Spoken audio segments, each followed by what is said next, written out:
نشرية خاصة تنبئ بارتفاع محسوس في درجات الحرارة تعرفها المناطق الشمالية الوسطى والشرقية ابتداء من يوم غد.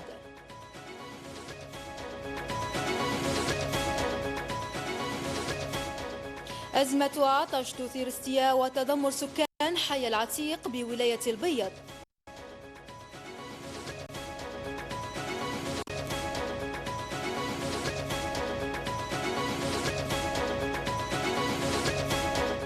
وفي النشرة المحلية تتابعون صالون الولائي للتشغيل فرصة لعرض منتجات المؤسسات الصغيرة والمتوسطة بولاية جيجل.